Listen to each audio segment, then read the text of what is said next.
Wewe jamaa unajua wimbo? Wimbo gani? Sijui wimbo gani la Kisukuma huko, siku nakwambia linavuma huko mitandaoni. Wale jamaa wanacheza wale wanapenda.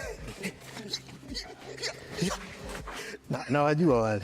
Sasa achia na wanapocheza. Hata kwa wanapocheza. Shida ni kwamba kawimbo keje na Kenya kako very catchy. Yani mimi nikikwani ukitika hivi kana muziki kana sikitisha kidogo. Yani kama ukipewa hii nyimbo mnalima. Bwana mambo mengi Unaweza ukalima ukashangaa umemaliza shamba zima yani. Mambo mengi kwenye nchi. Sana. Mambo mengi kwenye nchi. Of course kwa sababu tuna rekodi vipindi vingi. Kwa hiyo hatujui kipindi unakiona lini. Lakini tumemtoka kumsikia namba 2. Namba 2 kaongea. Bwana 2030 inakutisha. Kwa CCM si shangai. Kwa maana kwamba zishatokea sana nyakati kama hizi. Yani ulikuwa na msuguano. Ila kadri miaka inavyokwenda kama tulivyosema wakati ule, yani wanapatikana watu wengi sana wapya. Na mimi nikwambie, anaweza katokea maajabu. Anaweza katokea mgombea mwingine kabisa kuipeperusha bendera ya CCM. Mara ya mwisho ulikataa hicho nilikwambia. Umemeza matome. Nilikwambia hivi, inawezekana. Na hisi kama inaweza katokea mtu mwingine kabisa kama Magufuli. Kwa nini unasemaje? Nilikwambia hivi. Mimi nilinata na watu wao. Ukasema hivi, unajua ile ilikuwa ni kesi tofauti. Of course ile ilikuwa ni kesi tofauti. Ile ilikuwa ni kesi ya majiant wawili. Ndani ya chama walikuwa wanapigana. Hii hapa? Hii siwaoni, kuna watu wapo, kuna majiant, kuna average vile. Sababu unajua kipindi kile unapozungumzia Lowassa. Unapomzungumzia Membe. Na sifa zake. Unajua Jakaya alitokea kwa waziri wa mambo ya nje akaingia. Nafikiri mzee Mkapa kama sikosei, sina hakika vizuri. Alitoka mambo ya nje, alafu Membe naye alitoka mambo ya nje, kwa kuna possibility. Ilikuwa inaonekana kwamba huyu ana nguvu. Kulikuwa kuna mtifuano kweli kwenye kutafuta mtu wa kwenda kupeperusha bendera ya Chama cha Mapinduzi. Sasa 2030 inaweza isiwe na majiant wa majina. Sindio? Lakini kuna majiant wa kifedha pia watakuwepo. Ile wakati ule wale majiant pia walikuwa wanampunga. Kipindi hiki watu wamejiandaa sana kutafuta fedha kwa muda mrefu sana. Wamegundua kwamba hiyo ndio inaokuja kumaliza mchezo. Kuna watu wengi sana wanawekeza fedha nyuma ya watu. Hebu kwanza kwa tunasema kwamba hivi kuna mambo mawili. Umeanza kuja kwamba inawezekana CCM ikajikuta kama scenario ya kipindi kile. Akapatikana mtu mwingine. Kwamba sasa iende tu kwenye general pool picking UEFA. Dalidali sana tuta. Uzuri wake tu ni kwamba wana utajiri wa watu. Okay. Haiwezi kuwa dalidali sana ya kielewa, yani wana watu. Yani huyo mtu anayepatikana anapata backup yenyewe ya Chama cha Mapinduzi. Kwani mgombea mzuri ni nini? Tuendelee na maisha, tuende. Lakini burudani sana. Sisi tupo chochea kuni. Unataka nikuchokoze kuhusu na maneno nimesikia hivi karibuni. Mfano, makamu wa rais ameongea kuhusiana na katiba. Kaongea vitu vingi.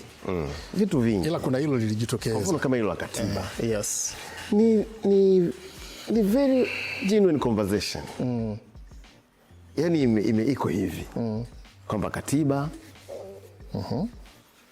Daini katiba. Jukwaa la kuongelea mambo ni jukwaa sahihi. Kwamba ni mambo ya tume za haki za binadamu, ilikuwa ni mambo hayo. Then anatokea kiongozi wa moja ya jumuiya. Moja ya jumuiya zenye nguvu. Anaongea maneno ya kawaida sana. What's your take on that? My take ni kwamba namba 2 Akaongea kama hayumo. Nimeona argument ambayo inazunguka sana kwamba unatuambia sisi tudai kwa nani? Umenielewa eh? Wewe namba 2. Kwa sababu nilipoiona tu ile nikajua hii si kitu ambayo imetoka tu kichwani kwake. Maana yake ni kwamba kuna namna ambayo mwenyekiti wake kwa maana ya rais anaijua hii. Ila sasa unajua nchi ina mambo mengi sana. Unajua hata hizi clips hizi watu wanakata kitu gani kwa manufaa ya nini na ya nani. Umeelewa? Kwa sababu alivyoiweka watu ilivyokatwa ilivyokuwa inapelekwa ni kama vile ni dai. Unanielewa?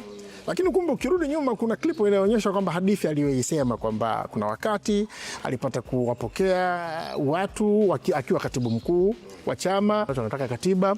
Alipokwenda kwa mheshimiwa rais ambaye ndo mwenyekiti wa chama chake, alipomwambia akamwambia sio hao tu, tume ya ile haki jinai yenyewe pia ilileta mapendekezo hayo. Kwa hiyo ni kitu ambacho mimi nakwenda nacho. Umeelewa? Kwa maana yake ni kwamba wote wako hivyo. Sasa unatuambia tukaidai kwa nani? Ndio naona kama watu wanafanya mijadala iko hivyo hapo. Kwa sababu ile ukimsikiliza alivyoongea mwenyekiti wa jumuiya ni kama vile sasa, mbona wewe unajitoa? Yani mbona wewe kama vile unataka kuonekana kama wewe ndio ambaye unajali sana kuhusu wengine kuliko sisi. Hiyo muktadha huo pia umejitokeza katika maongezi yake. Inawezekana ni lengo la msemaji au imetokea tu bahati mbaya. Wachochea kuni. Tuwezekaje huko? Wachochea kuni. Unajua watu kwambia clip ipi inakwenda kwa utaratibu gani? Umeona? Ngoja nikwambie kitu kimoja bana. Hii michezo hii Shadrack ni michezo ambayo kila mtu anatengeneza future yake. Yaani kuna swala la bodi unalolibeba kama lichama, lakini kumbuka mwisho wa siku kuna wewe mwenye nani anajibeba vipi. Unapokuwa katika mazingira kama haya, maana yake ni kwamba unataka kujaribu, kuna ili kundi la huku la wanaharakati na wapinzani. Hutaki kuonekana mbaya kwao. Hata ukienda na sisi? Hata ukienda na sisi? Sasa ndio maana nakwambia nani ana trade nini? Kila mtu ana ambitions zake. Sawa. Kuna watu ambao wanajaribu unaziangalia kelele nyingi ziko wapi? Zinapigwa vipi? Umeona? Kwa hiyo support kubwa inatoka wapi? Unaangalia kitu kama hicho. Pengine kwenye nikwambie kitu kimoja. Dunia nzima kuna nchi chache sana watu wanazipenda serikali zao. Yes. You understand? Nchi chache sana, na hata ukina Scandinavia wenyewe sasa hivi nao pia hata kwa Waarabu wenyewe nchi chache sana. Nchi nyingi watu hawazipendi serikali zao. Sio kwa sababu wanazichukia. Ni kwamba watu wana matarajio. Na matarajio waliokuwa nayo watu sio ya makosa. Ni matarajio yanayotokana na factors nyingi sana. Sawa? Yaani kuna sehemu ambao mimi naona wewe ufanyi sawa. Yaani unajitakiwa kufanya zaidi hapo. Ingawa wewe unajua unafanya sawa. Umenielewa? Na namna ya kuzisikiliza sauti za hawa watu. Leo nilikuwa namwambia mtu mmoja. Nilikuwa namwambia unajua sisi tulifikaje, ngambia unajua hata siku ikitokea Lissu wakawa rais. Sawa. Atakutana na haya. Exactly. Umenielewa? Patakwenda kuna watu wataona mbona vitu vitokea, kwa sababu unajua ukiwa nje ndio watu unaliona. Kote unaziona. Lakini ukishapigwa na bana dude hilo hapo. Hata siku ikitokea mtu kama Lissu au Heche akiwa rais, mwanzoni watu watashangilia. Mimi nina mifano mingi sana. Nani? Nitaanza na watu ambao na kumbukumbu vizuri sana. Unajua Jakaya ndio mtu ambaye alileta vijana wengi sana kwenye politics. Kama unakumbukumbu nzuri. Ndio. Sijui. Jakaya aliingia madarakani akiwa na umri wangu. Mimi nashangaa kwa nini leo niko na mbwela hapa. Mzee wangu Jakaya aliingia madarakani akiwa na umri wangu mimi 54 babu. Ndio, ndo kwa mara ya kwanza kampeni hata kuanzia kwenye kampeni vijana unaona kama wanaingia kwenye siasa. Kwa hiyo kati Jakaya mimi nakumbuka niko sehemu linatajwa jina la Jakaya. Unajua ni kama kuna timu imeshinda, unajua nyumba hii wanaangalia mpira, nyumba hii wanaangalia mpira huo, lakini alafu shangwe zake zinakuwa ni unaona, yani watu ni kwamba walikuwa na mahope kwa sababu kutoka mzee Mkapa alikuwa yuko ana maminya na madudu yake anakwenda na unaelewa. Kwa hiyo watu wanamwona Jakaya anakuja tu yani watu kama umeelewa. Yani tukate story short ni kwamba hivi hakuna rais nchi hii ashawahi kuchaguliwa first term kwa approval rating kubwa kama Jakaya, sidhani kama yuko. Yes, yeah, alipendwa sana, yani ule uchaguzi wa kwanza. Yes. Ila ilikuwa inaenda inapungua. Ndio itapungua. Mtu mmoja anaitwa George Weah babu. George Weah. Yani watu walishangilia, walikuwa wanaona umeona, lakini baada ya muda watu wameingia mtaani mpaka Jakaya anatoka madarakani. Tulikuwa tuko chuo. Madogo walikuwa wa UVCCM wao wakienda, yani kuvaa nguo za CCM ilikuwa ni kashfa kabla ya Jakaya, alafu baadaye akaleta yale mapenzi. Umeona, of course kila upande una mambo yake. Upande wa wanaotarajia na upande wa wanaotarajiwa una mambo yake. Wanaotarajiwa wanasema mimi nimejitahidi kwa kadri ya uwezo wangu bana, umeona, lakini hapa kuna hiki hakijakaa sawa. Wanaotarajia nao pia pengine wanapitiliza, tunapitiliza kwenye kutarajia. Kwa hiyo unakuta huyu mtu akiingia, tunakuwa tunaamini masia ameingia, alafu baada ya muda aidha hafanyi tunavyotarajia au hafanyi kweli inavyotakiwa, tunashuka, alafu inakuwa vile. Umenikumbusha kauli mbili. Ya kwanza ulikuwa ni wimbo alimba Nicki Mbishi unaitwa I'm sorry JK. I'm sorry JK. Ushakusikia? Unawezekana nimeusikia kesi moja nzuri sana. Wakati kipindi kile Magufuli ni Magufuli vyuma vimekaza, yani grisi. Watu walimuomba msamaha Jakaya, akapiga will one day make sense. Nikisema kuna president kama JK, Tanzania inakumisi yani daily. Kwa niaba ya wabongo I'm sorry JK. Twende. Akapiga hiyo. Baadaye ngoma ikaenda. Vyuma si vimekaza sana. Tukaenda. Siku zimeenda tena. Unaona tena? Unaona kama vile pia anaanza kuona kama vile hapana, yani vitu hapa nisimwekee maneno. Ila ni kwamba hicho unachokiongea ni kwamba watu inafikage kipindi watu wanaona kwamba bora kule. Kwa Jakaya alisemwa akakumbukwa wakati vyuma vimekazwa, wakati wa Magufuli vibaya sana. Alafu ikaenda tukaja zama za maza. Watu wanamkumbuka Magufuli. Ni an ending cycle. Kwa hiyo usishangae pia tutafika wakati watu watamkumbuka Mama Samia. Umeelewa? Hii si iko kama issue ya Mama wa Kambo. Unajua baba yako akiachana na mama yako afu akaleta Mama wa Kambo wa kwanza, unajua mama akimwacha yule akija Mama wa Kambo wa pili, unasema yani, umeelewa? Na hasa inawezekana matarajio yako wewe kwa Mama wa Kambo yakawa ni makubwa sana, anafanya tofauti na unavyoona wewe. Unatamani aje Mama wa Kambo mwingine. Lakini uzuri wa maisha sasa ilivyo inakwenda, mwisho unakufa, unazikwa, anakuja mwingine hivyo hivyo. Au ndo the joy of life ilivyo. Process ina utamu wake hiyo. Kama? Yes. Lakini burudani ila 2030 kwa kweli hata hatujui karata zetu tuweke nyuma ya nani. Sisi wachochea kuni. Wachochea kuni amjui mwende wapi? Hatujui tuende wapi. Na mna tabu. Na inabidi msimame muhesabiwe. Inabidi. Hatujui karata zetu tuweke kwa nani. Kwa sababu karata zenu wekeni kwenye chama. Kwenye chama. Kitaka kuwa salama, karata yako weka kwenye chama. Yaani usionyeshe mapenzi. Weka kwenye chama na nchi. Na wakati unahitajika uonyeshe upande wako kwa watu waliokuwa ndani ya vyama vile. Unaona? Kwa watu kama wa upinzani hawana tabu sana, kwa sababu ukiangalia watu kama Chadema ukuta ni rais, amna upinzani ndani ya chama kuhusu mtu mpeperushaji wa bendera. Umeelewa? Inatokea mtu kama Lissu anaweza akawa Lissu, anaweza akawa Heche, anaweza akawa Mnyika, mmoja wapo.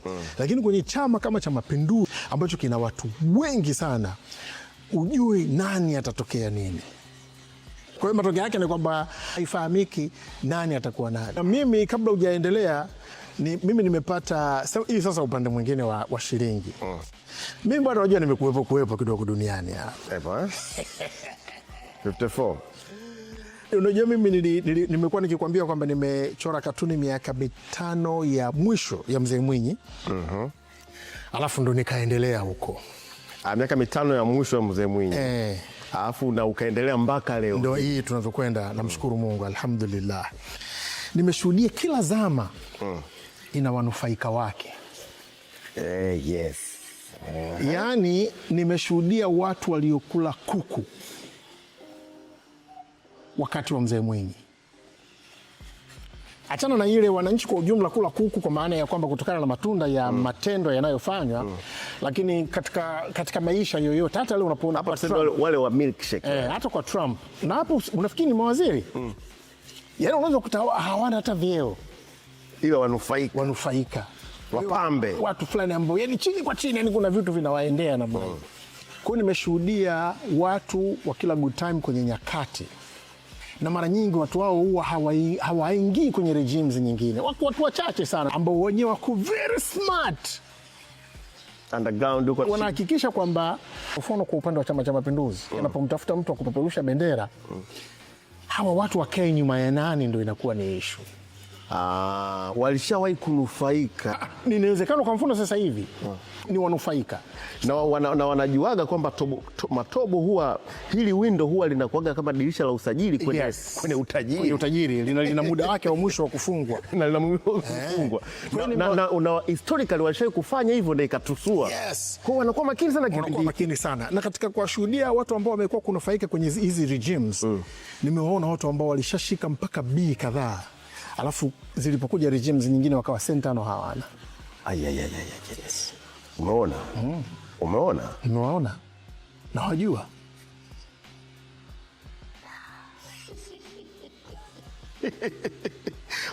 Unataka kuniambia kwamba Masudi, tusione watu kama ni wajinga wanao, yani ni watu ni hesabu kali sana watu wanapiga.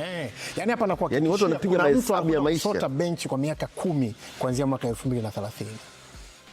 Na hivi ninavyozungumza kuna mtu anasota yuko benchi kipindi chote hiki. Lakini ni mtu ambaye katika regime iliyopita, tena sio regime iliyopita, kuna kipande cha Magufuli huyo mtu alikula kuku sana.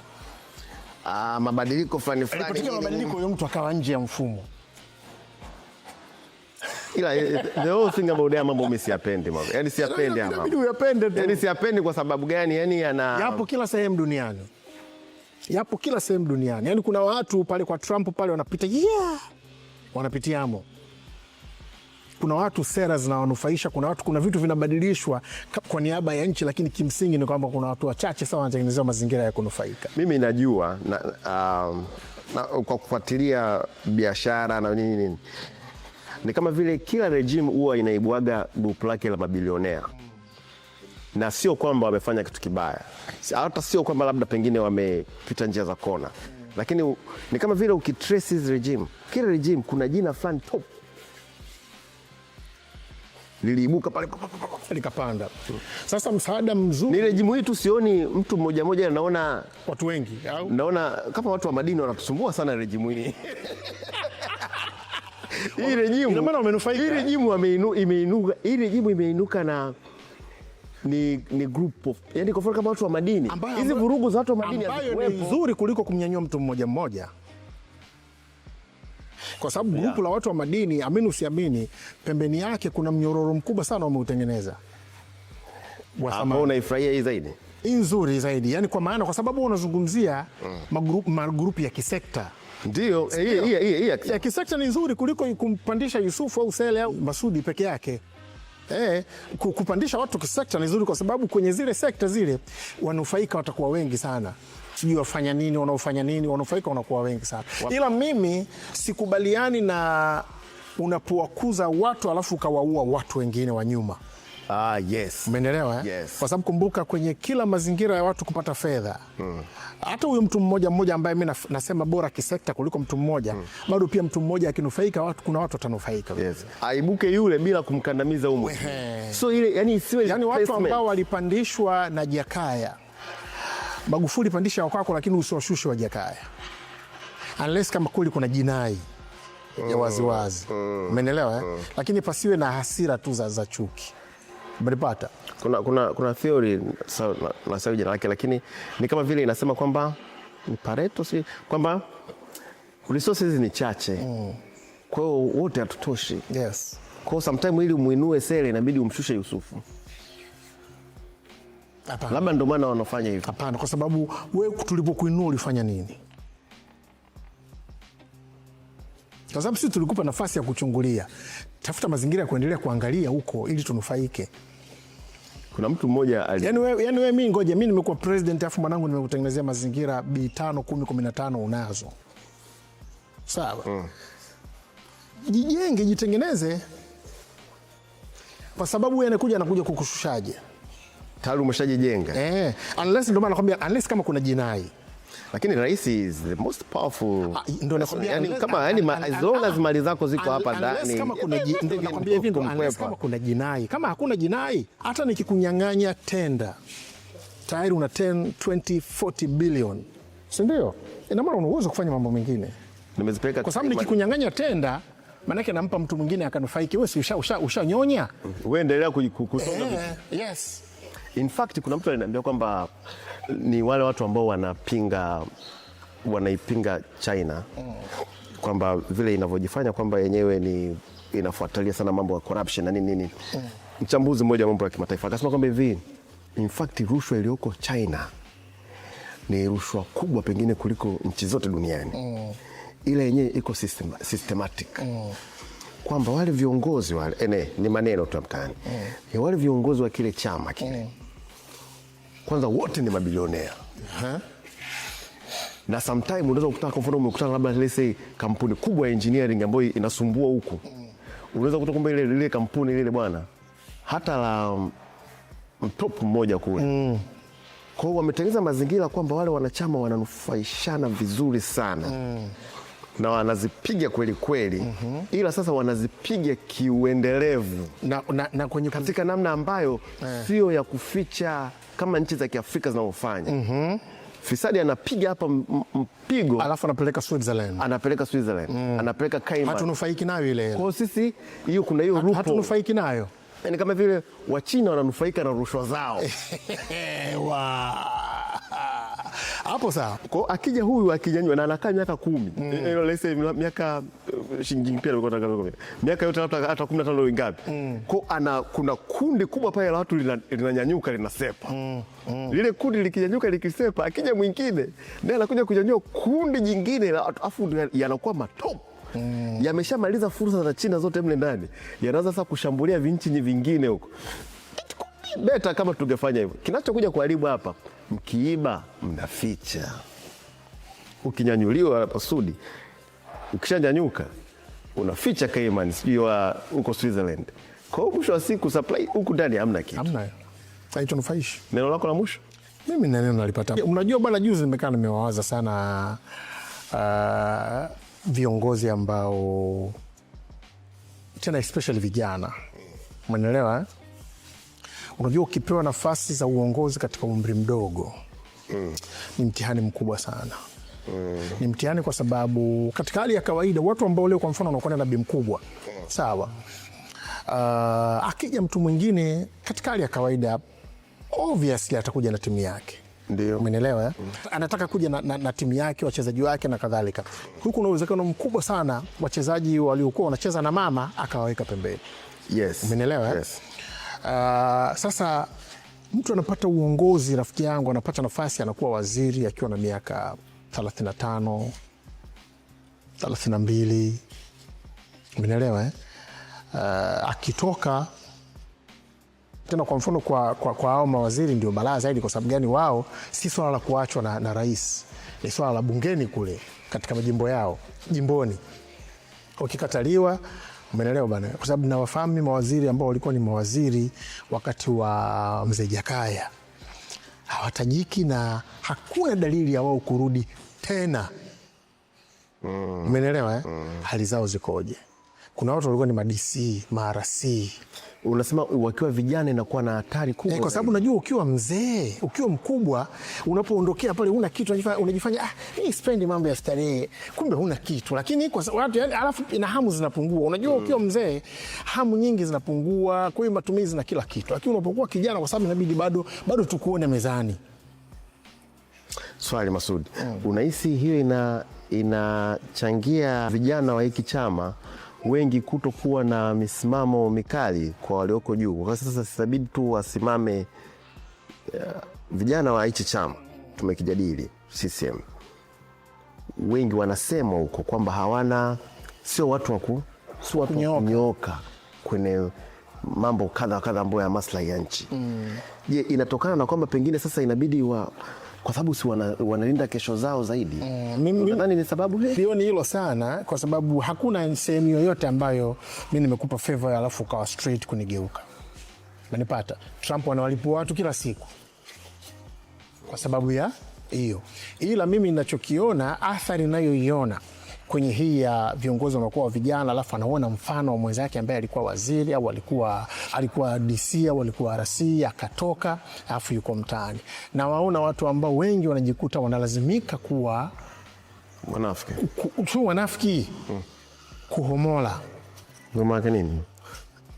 Kuchukua kwa pupa. Yes. Kwa ajili ya kutengeneza kesho. Yani kesho yake mtu hategemei huruma ya we raisi. Yani kesho yake anataka kuijenga yeye mwenyewe. Kwa pale alipokuwa pale anataka kuchukua chap kwa sababu anamuona fulani alikuwa waziri sasa hivi kachoka, fulani alikuwa kwa bwana ni mimi sasa hivi. Maisha yangu hayo poa. Matokeo yake ukifanya mchezo kila mtu anaweza kawa anachukua. Is the youth empowerment kwenye politics good or bad? Good, of course. Kwa hicho ulichongea? Na uadilifu.